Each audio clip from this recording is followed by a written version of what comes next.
The massive doors of the Galactic Council chamber stretched upward for what seemed like miles, their surface covered in symbols from 1,000 different worlds.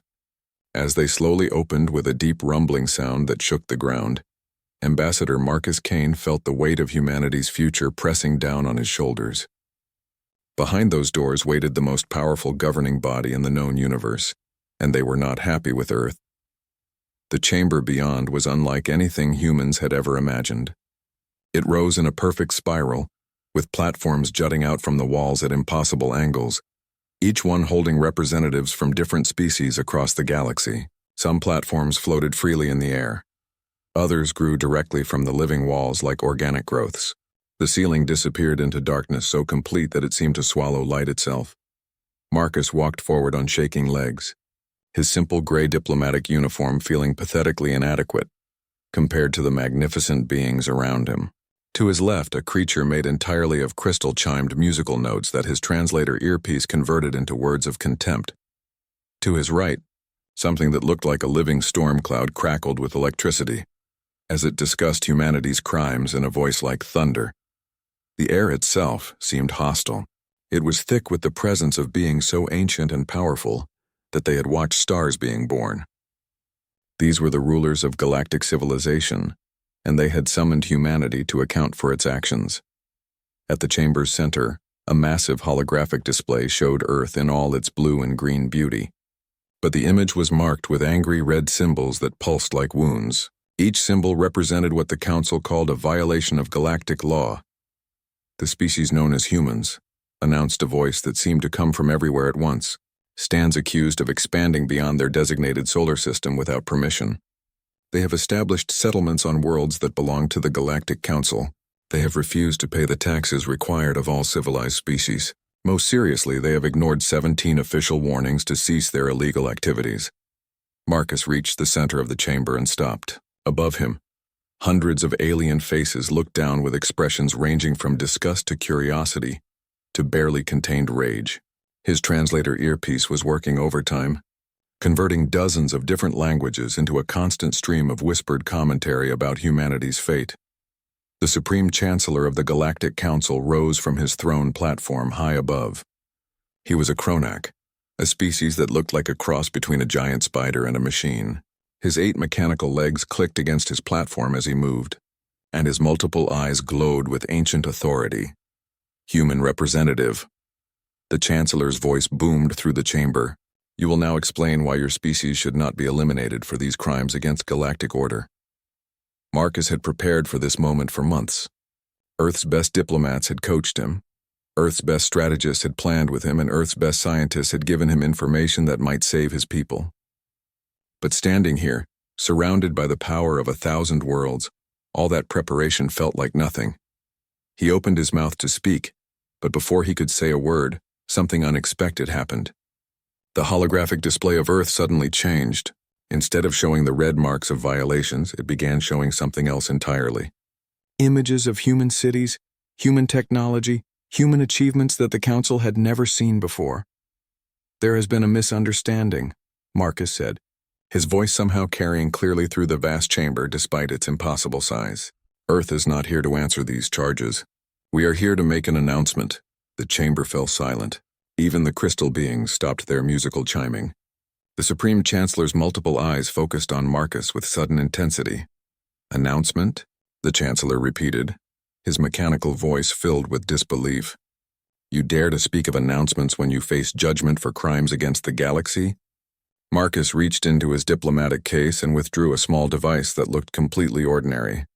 As he held it up, the device began to glow with a soft blue light that somehow seemed brighter than all the advanced technology surrounding him. For the past 50 years, Marcus continued, you have believed that humanity was a primitive species confined to one solar system. You have believed that we discovered space travel recently and have been stumbling around the galaxy like children. You have believed that Earth represents the full extent of human civilization. The device in his hand pulsed brighter, and the holographic display above began showing new images. These were not images of Earth.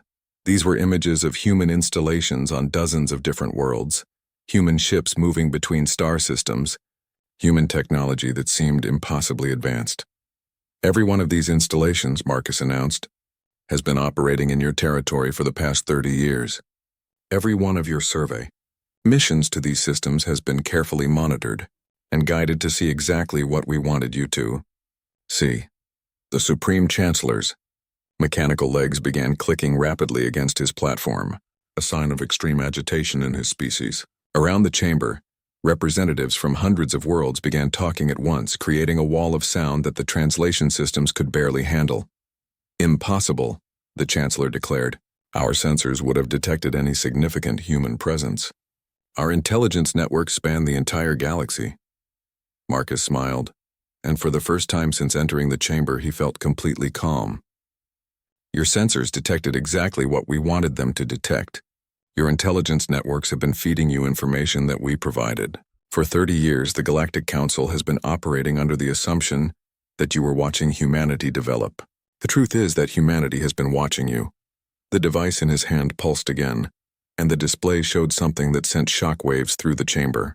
It was a recording from inside this very room, but from a perspective that should have been impossible.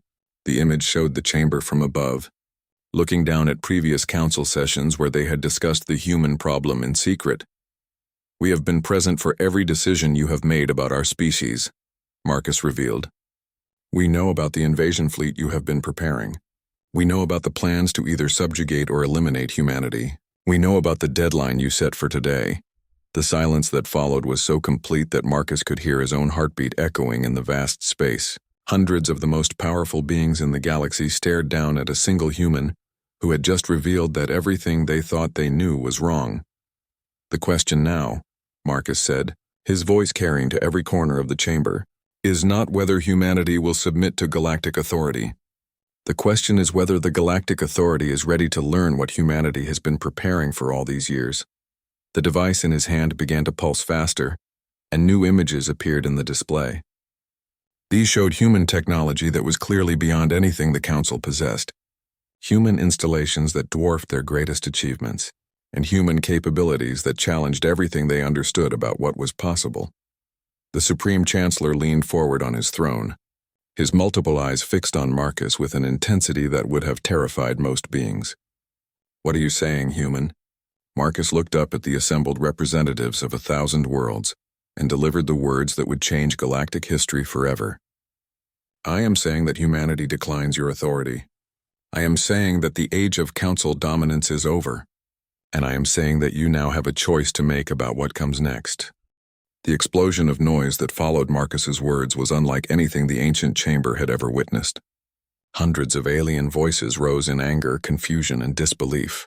The crystal beings chimed discord that made the air itself vibrate. The storm cloud entities crackled with lightning that lit up the darkness above. Even the most peaceful species in the council were expressing shock in ways that their translators struggled to convert into understandable language. Supreme Chancellor Chromos slammed his ceremonial staff against his platform, the sound echoing like thunder through the chamber. The noise was so powerful that it caused several of the smaller species to cover their hearing organs and retreat to the back of their platforms. Silence, Chromos roared, his mechanical voice amplified by the chamber's ancient systems. Human, you will explain these claims immediately, or face the consequences of threatening the Galactic Council. Marcus stood calmly in the center of the chaos, the blue device in his hand continuing to pulse with steady light. As the chamber gradually fell silent, he activated the device again, and the holographic display above them shifted to show a star map of the local galactic sector. 3 months ago, Marcus began, his voice somehow carrying clearly despite the chamber's vast size. Your combined fleets moved to establish what you called monitoring positions around human territory. 41 ships from 12 different species took up positions at strategic points around our solar systems. The star map zoomed in to show the exact positions where the Council fleets had been stationed. Red dots marked each ship's location, and data streams showed their last reported positions and status updates. Your fleets have been sending regular status reports, Marcus continued. All systems normal. All positions maintained, all monitoring equipment functioning perfectly. Your admirals have been receiving these reports and using them to plan your next moves against humanity. Admiral Thex of the Void Stalker Fleet, a being whose species resembled mechanical sharks with glowing eyes, leaned forward on his platform. "The reports are accurate, human. Our ships maintain their positions and continue their surveillance as ordered." Marcus smiled again, and this time there was something in that smile that made even the most confident council members feel uneasy. "Admiral Thex, when did you last receive direct communication from your flagship?" "Yesterday, as scheduled," Thex replied without hesitation. Captain Morix confirmed all systems operational and surveillance data streaming normally. The holographic display suddenly shifted to show Admiral Thex's flagship, the Devourer, a massive vessel bristling with weapons and sensor arrays. The image showed the ship floating in space exactly where it was supposed to be, its running lights blinking in the standard patterns, its energy signatures matching all expected readings. "Beautiful ship," Marcus commented. "Your species builds excellent vessels. Very distinctive weapon configurations. Very recognizable energy patterns." The image suddenly changed perspective, pulling back to show the same area of space from a different angle. Where the mighty Devourer had appeared to be stationed, there was nothing but empty space and a small human device no larger than a cargo container. The silence that followed was absolute. Every being in the chamber stared at the display in shock. Admiral Thex's mechanical features went completely still as the implications hit him. "That is impossible," Thex whispered, his translated voice barely audible. "I have been receiving status reports. The quantum signatures match perfectly. The crew communications are normal." "The crew communications are indeed normal," Marcus agreed. "Your people are safe and comfortable in our hospitality facilities. They have been for the past 3 months. The quantum signatures are perfect because we have been generating them. The status reports are accurate because we have been sending them." The display shifted again, showing the interior of what appeared to be a vast human facility. Thousands of alien beings from 12 different species were visible, moving freely in what looked like comfortable living quarters. They appeared healthy and unharmed, but they were clearly not aboard their ships. "Your fleets engaged human vessels exactly 97 days ago," Marcus explained. "The battles lasted approximately 4 hours. No lives were lost on either side, but 41 of the galaxy's most advanced warships were captured intact. Your crews were safely removed and transported to facilities where they are being treated as honored guests." Supreme Chancellor Chromos's multiple eyes were now fixed on Marcus with an intensity that would have melted metal. "You claim to have defeated 41 Council warships without a single casualty? Without us detecting the battles? Without any distress signals or emergency transmissions?" "We did not defeat your ships, Chancellor," Marcus corrected. "We absorbed them. There is a difference." The holographic display now showed technical readouts that made several council members gasp in recognition. The data showed detailed schematics of every captured vessel, complete with full analysis of their weapons, shields, propulsion systems, and technological capabilities. "For 3 months, we have been studying your technology, learning from your designs, and understanding your capabilities," Marcus continued. "We have also been learning about your species, your cultures, your motivations, and your fears." The display shifted to show psychological profiles of the captured crews, cultural analyses of their homeworlds, and strategic assessments of their military doctrines. The level of detail was staggering, showing that humanity had gained an incredibly deep understanding of 12 major galactic civilizations in just 3 months. "This data will prove useful in the days to come," Marcus said, and there was something in his tone that sent chills through the assembled beings. Because 41 ships was just the beginning. The star map reappeared, but this time it showed a much larger area. Red dots appeared throughout the display, marking hundreds of positions across dozens of star systems. Each dot represented a council military installation, trade route, or strategic position. "Every red marker you see represents a position where humanity has established a presence," Marcus announced. "Supply stations, communication relays, defensive platforms, patrol routes, and command centers. For the past 30 years, we have been slowly and carefully placing ourselves throughout Council territory."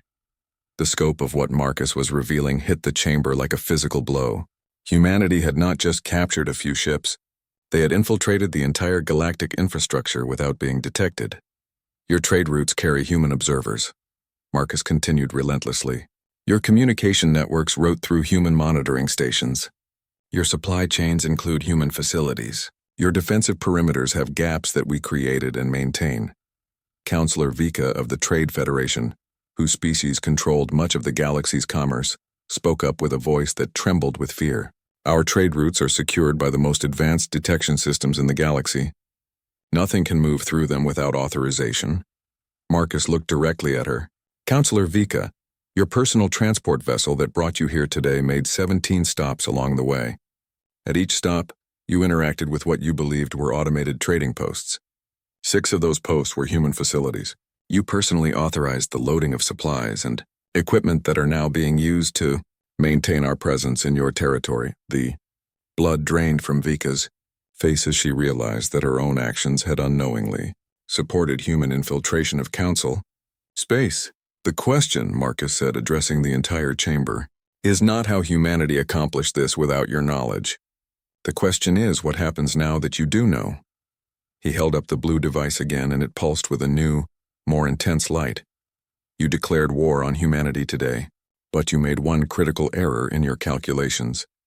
The device's light grew brighter, and new images appeared in the display showing human technology that was clearly beyond anything the Council possessed. You assumed that humanity was the weaker party in this conflict? The light from Marcus's device grew so intense that it began to illuminate parts of the chamber that had been hidden in darkness for thousands of years. Ancient symbols carved into the walls became visible, and the assembled council members could see that some of those symbols were disturbingly familiar. Before we proceed, Marcus said, his voice now carrying an authority that seemed to fill the entire chamber, I should explain something about human history that your intelligence services apparently missed. The holographic display shifted to show Earth, but not the Earth that the Council knew. This Earth was surrounded by structures that seemed to defy the laws of physics as the galaxy understood them. Massive rings orbited the planet in impossible patterns, connected by streams of energy that pulsed with colors that had no names. The Earth you have been monitoring for 50 years, Marcus continued, is what we call a diplomatic facade. It shows you a version of humanity that we wanted you to see, primitive, struggling, limited to one world, barely capable of interstellar travel. The image of Earth suddenly expanded, revealing layer upon layer of hidden structures. What had appeared to be a single planet was actually a complex system of overlapping dimensional spaces, each containing cities and facilities that stretched far beyond normal three-dimensional limits. Our actual population is not the 8 billion beings you counted, Marcus revealed. It is closer to 200 billion, spread across multiple dimensional phases that occupy the same physical space. The number hit the chamber like a shockwave. Even the most populous species in the Council claimed only a few 100 billion beings across dozens of worlds. Humanity had achieved that population density on a single planet. Supreme Chancellor Chromos leaned forward, his mechanical legs clicking rapidly against his platform. Impossible. Our sensors would detect dimensional distortions of that magnitude. The energy requirements alone would be visible from across the galaxy. Your sensors detect exactly what we allow them to detect, Marcus replied calmly. And the energy requirements are no problem. When you understand how to properly harvest quantum fluctuations from parallel universes. The display now showed technical readouts that made the assembled scientists and engineers gasp in shock. The humans were describing technology that was centuries ahead of anything the Council possessed. Yet they were explaining it as if it were simple and commonplace. This is why your monitoring fleets disappeared so easily, Marcus continued. Your ships operate in three-dimensional space with conventional physics. Our vessels exist in multiple dimensions simultaneously and draw power from quantum sources that your science has not yet discovered.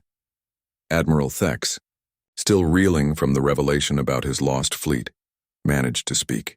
If you possess such advanced technology, why did you allow us to believe you were primitive? Why not reveal yourselves and claim your place as a major galactic power? Marcus turned to face the Admiral directly. Because we were not ready. Advanced technology is not the same as advanced wisdom. Humanity needed to learn about the galaxy, about other species, about the mistakes that civilizations make when they become too powerful too quickly. The display shifted to show historical records from across the galaxy. Images of fallen civilizations, destroyed worlds, extinct species that had destroyed themselves or been destroyed by others. The pattern was depressingly familiar. Every species that gained significant power used it to dominate others, leading to conflict, war, and eventual collapse. We studied your histories, Marcus said. All of them. Every species in this chamber has either conquered others or been conquered. Every major galactic power has built its strength by taking resources from weaker civilizations. Even your current council maintains order through threats of force and economic domination. The assembled beings shifted uncomfortably as they realized that humanity had been analyzing not just their technology, but their entire approach to galactic civilization. So we decided to try something different, Marcus continued. Instead of revealing our strength and demanding submission, we chose to learn from your mistakes. We spent 30 years studying how to build a better system. The display now showed detailed plans for governmental structures, economic systems, and social organizations that were unlike anything the galaxy had ever seen. These were not systems based on dominance and submission, but on cooperation and mutual benefit. We learned that most galactic conflicts arise from resource scarcity, Marcus explained. Species fight each other for planets, minerals, energy sources, and living space because they believe these things are limited. New images appeared showing human technology that could transform barren worlds into garden planets, convert matter at the atomic level to create any needed resources, and generate unlimited clean energy from quantum sources. When you have the ability to create whatever you need, Marcus said, the motivation for conquest disappears. When you can make a dead world bloom with life in a matter of months, you do not need to take someone else's world. Counselor Vika spoke up, her voice barely controlled. If you can do all of this, why have you not shared these technologies? Why allow species to suffer from resource shortages when you could solve their problems? Marcus's expression softened slightly, showing genuine sympathy. Because giving someone technology is not the same as teaching them wisdom. If we had appeared 30 years ago and offered to solve all your problems, what would have happened? The question hung in the air as the council members considered the implications. Several species began to look uncomfortable as they realized the truth. You would have studied our technology, Marcus continued, learned how to use it, and then used it to gain advantages over other species. The same conflicts would have continued, just with more powerful weapons and more devastating consequences. The display showed simulations of what might have happened if humanity had revealed itself too early. Wars fought with dimensional weapons, planets destroyed by quantum manipulation, entire star systems consumed by out-of-control technological experiments. So instead, Marcus said, we chose to wait and watch, to learn about each species individually, to understand your cultures, your values, your hopes and fears, to figure out how to help you without destroying you. Supreme Chancellor Chromos was now staring at Marcus with an expression that mixed fear, anger, and something that might have been respect. And what did your observations teach you about us? Marcus looked around the chamber, meeting the eyes of beings from dozens of different species. We learned that beneath all the politics and competition, most species genuinely want peace. You fight each other because you believe it is necessary for survival, not because you enjoy conflict. The display shifted to show detailed psychological profiles of every species in the council. The data revealed common patterns: fear of extinction, desire for security, hope for a better future for their offspring. We also learned that the current system of galactic government is fundamentally flawed, Marcus continued. It maintains peace through fear rather than cooperation. It prevents major wars by creating smaller conflicts.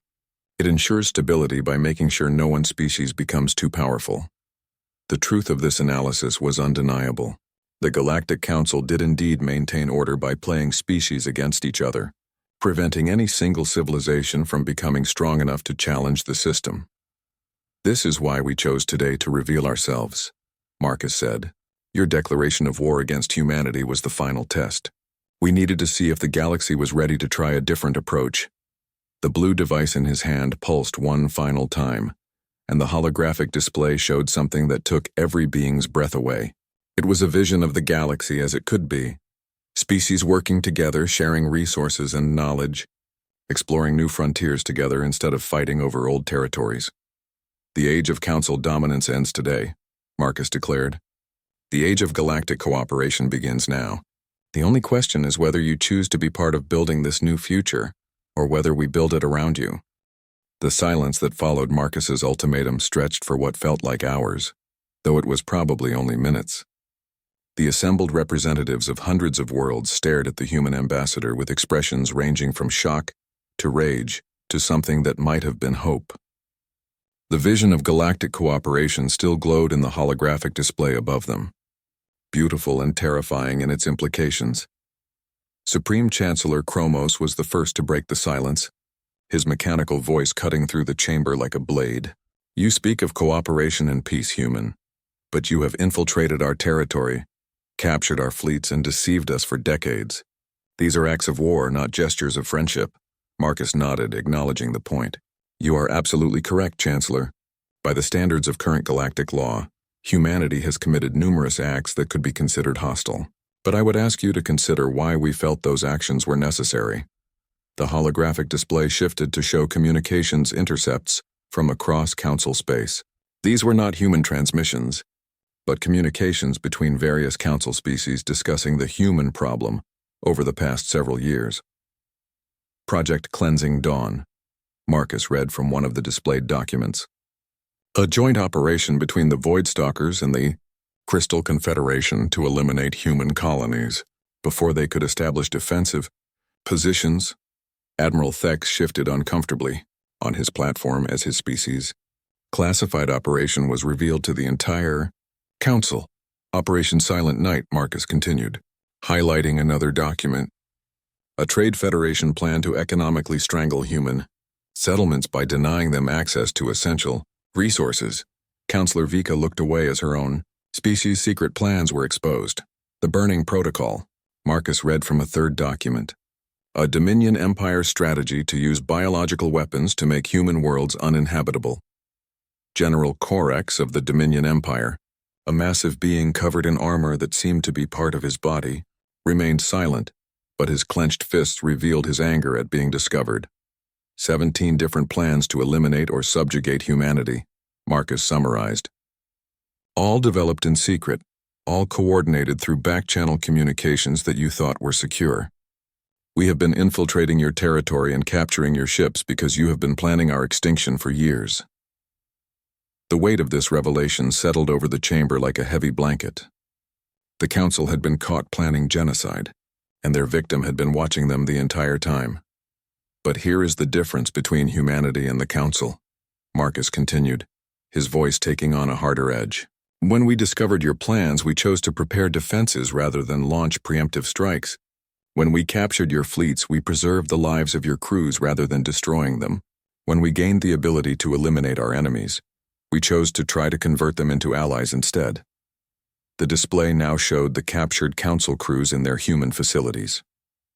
The images revealed that the aliens were not prisoners in any traditional sense. They had comfortable quarters, recreational facilities, and access to communication systems.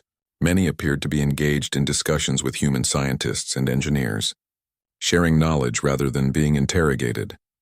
Your people have spent the past 3 months learning about human culture, just as we have spent 30 years learning about yours, Marcus explained. Many of them have expressed surprise at our approach to their captivity. Some have even volunteered to serve as ambassadors when they are eventually returned to you. Admiral Thex leaned forward, his mechanical features showing genuine curiosity. What did they learn about your culture that surprised them? Marcus smiled, and for the first time since entering the chamber, it was a genuinely warm expression. They learned that humans value questions more than answers. We are less interested in being right than in finding solutions that work for everyone. The holographic display shifted to show footage from inside the human facilities. Council crews were visible participating in what appeared to be collaborative projects with their human captors, working together on technical problems and sharing meals in mixed groups. Captain Morex of your flagship, Marcus said, addressing Admiral Thex directly, has been working with our engineers to design hybrid technologies that combine the best features of human and Voidstalker systems. He has expressed enthusiasm for the possibility of joint exploration missions that could benefit both species. The Admiral's glowing eyes widened with surprise. Captain Morex was known for his fierce loyalty to Voidstalker traditions and his suspicion of other species. Trader Velix from Counselor Vika's shipping fleet, Marcus continued, has been collaborating with our economists to develop new models of interstellar commerce that could increase profits for all participants. rather than concentrating wealth among a few dominant players. Vika looked stunned. Velix was one of her most trusted advisors, known for his conservative approach to business. Even Commander Brutex from General Corex's Biological Warfare Division, Marcus said, has been working with our medical teams to develop ways to use his expertise to heal rather than harm. General Corex's armored form went completely still. The idea that one of his most ruthless officers had been willingly cooperating with the enemy was almost incomprehensible. This is the power of cooperation, Marcus explained. When beings are given the opportunity to use their skills for construction rather than destruction, many choose construction.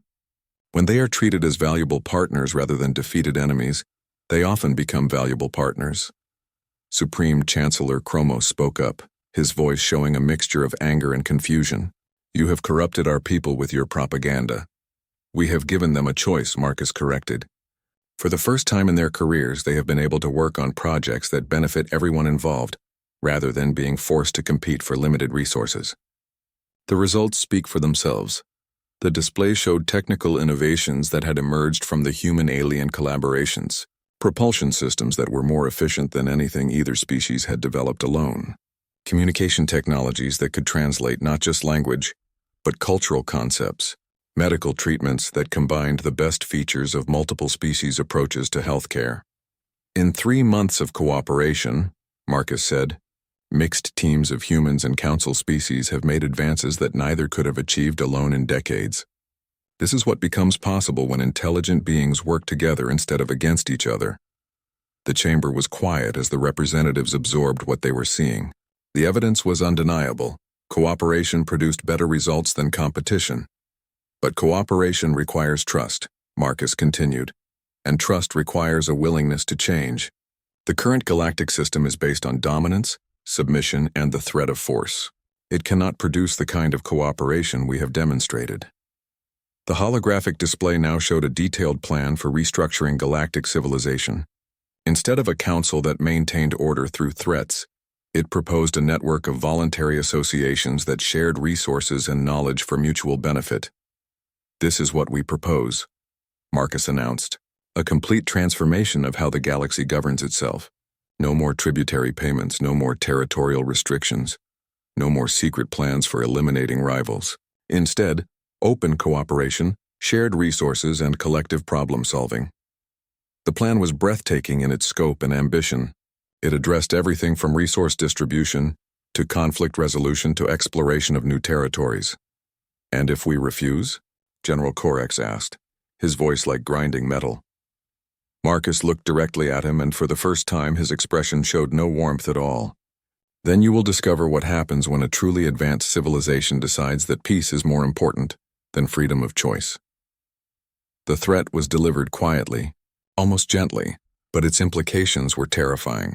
Humanity was offering cooperation, but they were also prepared to impose peace if cooperation was refused. How long do we have to consider this proposal? Chancellor Chromos asked. Marcus checked a device on his wrist. The decision period ended when you declared war on humanity 6 hours ago. What you are experiencing now is the implementation phase.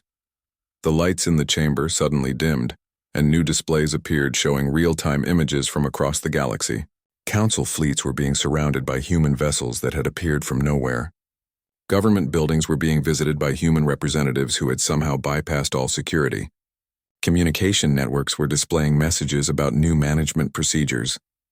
Galactic civilization changed hands while we were talking, Marcus said simply.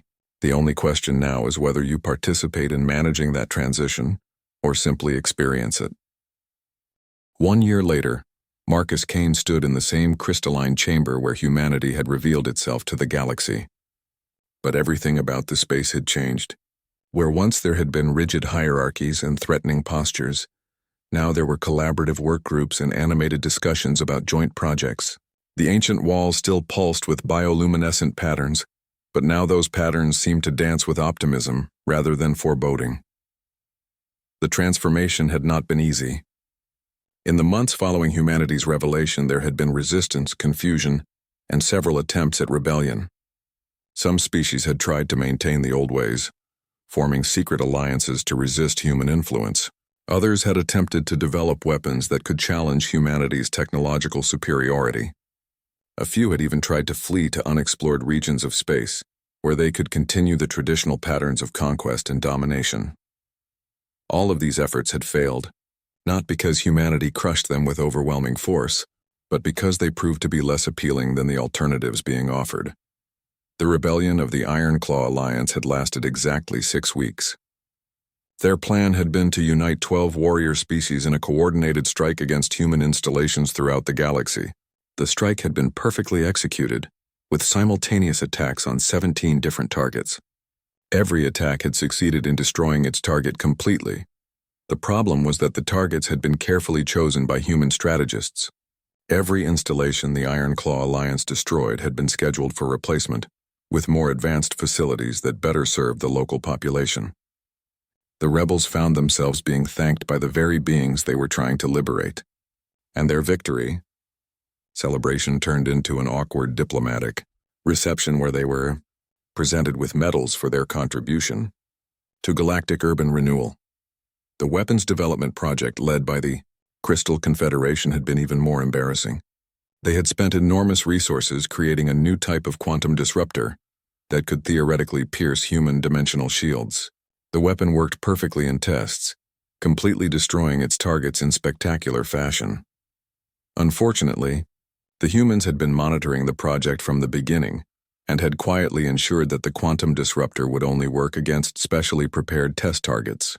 When the Confederation tried to use their new weapon against actual human installations, it had no effect whatsoever except to create beautiful light shows that human children found entertaining. The Great Exodus, as historians would later call it, had been the most ambitious resistance effort. Led by the Deep Space Wanderers, a coalition of nomadic species, the plan involved fleeing to the galaxy's outer rim, where they could establish new civilizations free from human interference. The Exodus fleet had consisted of over 3,000 ships carrying more than 50 million beings who preferred the uncertainty of unexplored space to the restrictions of human-guided civilization. They had prepared for a dangerous journey into the unknown, expecting to face hostile environments, resource shortages, and the constant threat of extinction. Instead, they had found fully equipped star bases waiting for them at regular intervals along their route, staffed by friendly humans who offered supplies, medical assistance, and detailed surveys of suitable worlds for colonization. The humans had somehow anticipated the Exodus route and had been preparing for months to ensure the fleeing species would have everything they needed to succeed in their new homes.